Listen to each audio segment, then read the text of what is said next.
Petugas pemadam kebakaran menuruni turap setinggi 8 meter untuk bisa mencapai bantaran kali. Petugas berupaya mengevakuasi seekor kucing peliharaan warga yang terperosok ke bantaran kali di Jalan Raya Gongseng, Cijantung, Pasar Rebo, Jakarta Timur. Petugas menuruni turap kali dengan sangat hati-hati agar tidak terpeleset. Sesampainya di bantaran kali, kucing ini pun dimasukkan ke dalam karung dan kemudian dibawa ke atas untuk diserahkan kepada pemiliknya. Sebelumnya pemilik kucing kebingungan untuk menangkap hewan peliharaannya yang terjatuh ke bantaran kali. Pemilik kucing langsung menghubungi petugas damkar dan mendapat respon cepat. Proses evakuasi berlangsung 1 jam lebih yang melibatkan 6 personel.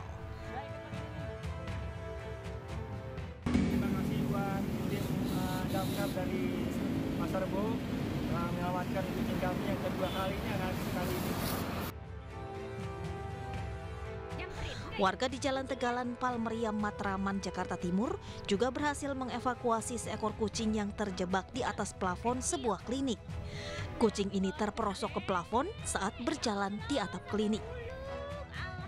Dari Jakarta, Rio Manik, iNews melaporkan. Ya pemirsa, 6 stadion di Indonesia dipilih untuk jadi venue gelaran Piala Dunia U20 tahun depan. Kemenpora dan PSSI berkoordinasi dengan FIFA untuk kesiapan stadion-stadion yang terpilih.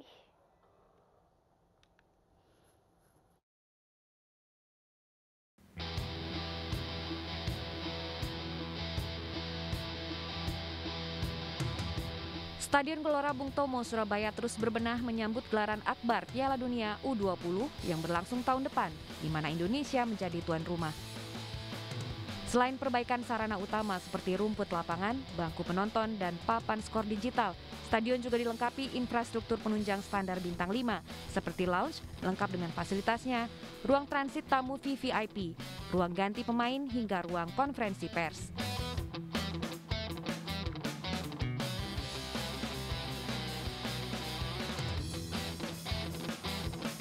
Untuk Stadion Gelora Sriwijaya Jakabaring di Palembang, proses renovasi stadion mencapai 80% dengan masih menunggu sejumlah lampu utama tambahan, layar raksasa, genset, serta perbaikan beberapa ruangan sesuai rekomendasi FIFA.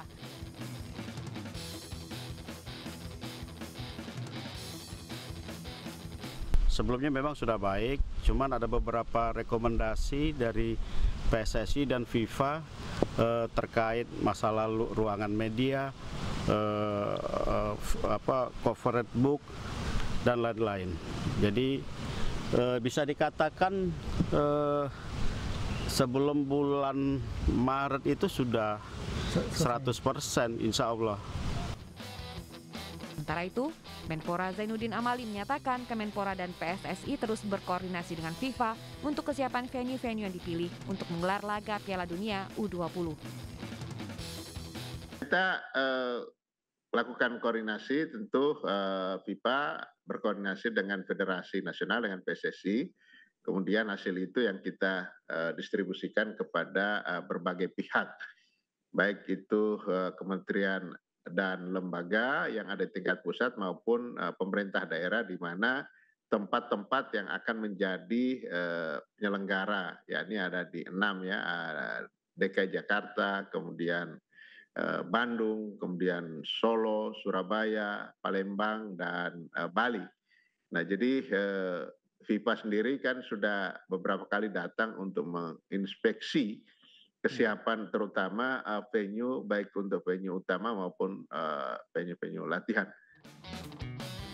Gelora Bung Tomo dan Gelora Sriwijaya Jakabaring merupakan 2 dari 6 stadion di Indonesia yang digunakan untuk venue.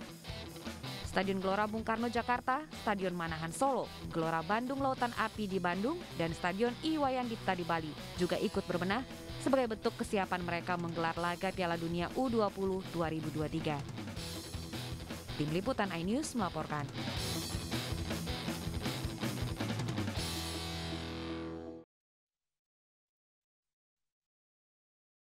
Pemirsa, beberapa momen unik terjadi saat prosesi pernikahan Kaisang Pangarep dan Erina Gudono. Mulai dari tingkah lucu para cucu Jokowi hingga aksi para tamu yang tidak terduga.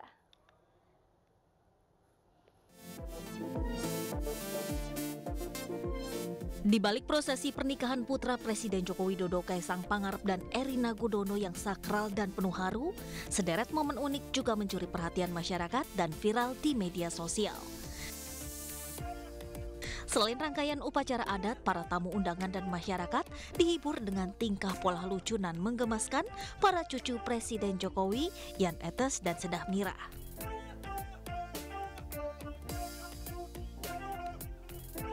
Mulai dari beraksi sebagai juru bicara yang diwawancarai wartawan, hingga tertangkap kamera tengah berjoget gembira mengikuti irama musik yang mengalun. Tak hanya Jan Etes dan Sedah Mira yang bertingkah menggemaskan saat acara. Putra Bobi Nasution dan Kahiyang Ayu, Panembahan Al-Nahyan Nasution berpenampilan paling beda sendiri, nyaris di setiap rangkaian acara pernikahan Kaisang Erina. Bahkan, tingkah cucu Jokowi ini mengundang tawa, kala hanya berkaos singlet dalam acara siraman Kaisang dan ngunduh mantu. Momen jenaka juga terjadi saat Iriana berfoto bersama teman-temannya hingga menutupi Kaisang Pangarep dan Erina Gudono di dalam acara resepsi. Puluhan teman-teman besti Iriana berkumpul di depan pengantin, termasuk Iriana sendiri yang turut berdesakan di tengah teman-temannya. Hingga kemudian Kaisang menyadari dirinya tenggelam dan tertutup kerumunan. Bahkan ia harus jinjit dan menggoyang-goyangkan badannya untuk bisa terlihat fotografer di seberang pelaminan. Menanggapi hal tersebut, Kaisang pun mencurahkan isi hatinya di akun Twitternya.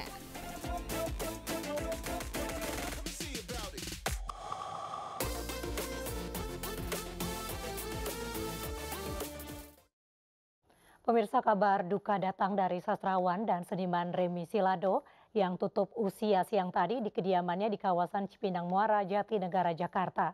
Rencananya jenazah akan dimakamkan esok hari di TPU Menteng Pulo, Jakarta.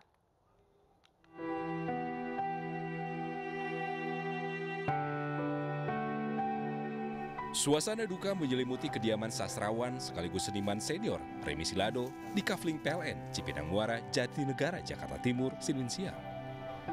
Sejumlah tetangga, keluarga dan kerabat berdatangan ke rumah duka. Emi Tambayong, sang istri, tak kuasa membendung air mata mengetahui sang suami menghembuskan nafas terakhirnya pada pukul 10.30 waktu Indonesia bagian Barat. Almarhum yang mengidap penyakit stroke selama 2 tahun terakhir wafat di usia 77 tahun. Emi menambahkan, almarhum sempat ingin dibawa ke rumah sakit, namun almarhum telah mengembuskan nafas terakhirnya sebelum ambulans tiba. Rencananya, almarhum akan dimakamkan pada pukul 11 Selasa besok di TPU Menteng Pulo, Jakarta Selatan. Ya, saya nyesel juga sih. Jadi setengah 11 dia nggak ada, jam 11 ambulans datang. Jadi mau dipasang oksigen, denyutnya dini udah nggak ada.